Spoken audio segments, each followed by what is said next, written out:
श्री गोपाळ कृष्ण भगवान की जय। लीळा नंबर 172।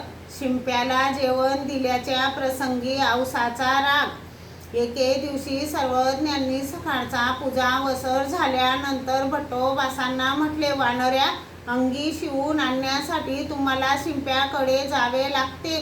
जीजी मला काही दुसरेही काम आहे तर दुसऱ्या कुणास नेऊ काय? सर्वज्ञांनी सांगितले, तर मग ह्या औसाला सोबत न्या.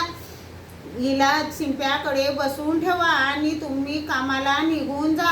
हो जी. मग भट्टोबासांनी सर्वज्ञांची अंगी माप घेण्यासाठी सोबत घेतली आणि औसाला म्हटले, आऊ तू माझ्या सोबत चल, शिंप्याकडे बसून राहा. अंगी शिवणे झाल्यावर घेऊन ये. मी काम आटोपून नंतर येईन. मग भट्टोबास आणि औसा शिंप्याकडे गेले.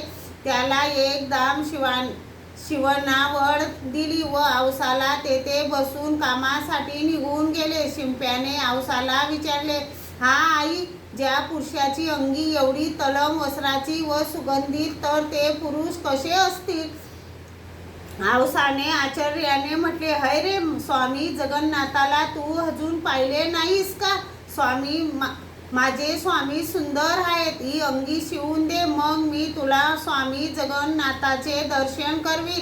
त्याने अंगी शिवली. मग औसांसोबत मठात आला. सर्वज्ञांना दुपारचा पूजा वसर झाला. जेवण झाले. गुन्हा केला. विडा घेतला.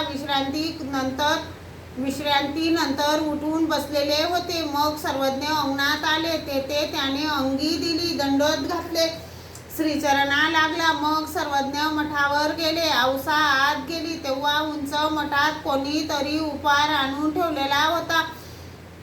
बाईसा काही कामानिमित्त बाहेर गेलेली होती. औसाने शिंप्याला म्हटले, काही कपडा पसर. त्याने पदर पसरला. त्यावर काही पदार्थ टाकत होती. तेवढ्यात भट्टोबास बाहेरून आले. ते सर्व पाहून त्यांनी म्हटले, आऊ, हे तू काय करीत आहेस?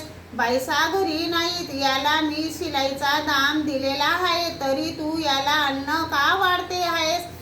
औसाने म्हटले, गप्प राहा रे बा नागना. श्री चक्र स्वामींच्या प्रसादाने भरपूर आहे. तुलाही पुरेल आणि यालाही पुरेल.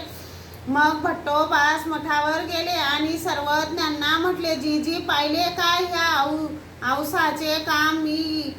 मी त्याला जीजी पाहिले का औसाचे काम? मी त्याला शिवणावळ एक दाम दिला. बाईसा घरी नाही आणि हिने त्याला सर्व पदार्थ दिले. अशीच ही आहे जी. काल मी सर्वज्ञांच्या प्रार्थनासाठी हिच्या हातून एका रुकेयाचे लोणी मागवले होते. मग हिने त्यातून फक्त एका अडिक्याचेच लोणी आणले आणि उरलेल्या एका अडिक्याचे स्वतःचा कपडा धोब्याकडून धुवविल्या. तेवढ्यात औसा शिंप्याला अन्न वाढल्यानंतर तेथे लगबगीने आली व ऐकू लागली आणि भट्टोबासांवर रागवू लागली. गप्प बस रे नागना. श्री चक्रधर स्वामी वाचून कोणी काही चांगले नाही. सर्वज्ञांनी सांगितले, वानऱ्या पाठवा हो नायकाला पलीकडे. आणि भट्टोबासांनी तिला मानेला धरले आणि नेऊ लागले. थोड्या अंतरावर गेली आणि काकूड तिला येऊन म्हणू लागली, कशाला रे बा नागना पलीकडे पाठवतोस? मी तुला माझ्याजवळची वाटी देईन. नको रे बा नागना, मला पलीकडे पाठवूस. मी तुला माझ्या जवळचा कपडा देईन. भट्टोबास म्हणाले, आऊ, आता या वेळेपुरती तरी तू जा, मग उद्याला ये. मग औसा देई गावास गेली. रात्रभर दुःख करीत होती. मग उजाडल्यावर स्वतःला शिंदोडे गावाच्या पाणवट्यावर गंगा नदी पलीकडे उतरविले. मग डोमे ग्रामास आली. सर्वज्ञांना दंडोते घातले. श्रीचरणा लागली. औसा म्हणाली, जीजी, बापुड्या नायकाला कुठं दुसरीकडे पाठवत जाऊ नका. औसा म्हणाली, जीजी, बापुड्या नायकाला कुठं दुसरीकडे पाठवत जाऊ नका. बापुड्याला फार दुःख होते जी. सर्वज्ञ म्हणाले, आम्ही नाही पाठवणार, परंतु तुम्ही न विचारता असा भलता सालता उद्योग करीत जाऊ नका. आता नाही करणार जी. म्हणून श्रीचरण धरले. श्री गोपाळ कृष्ण भगवान की जय.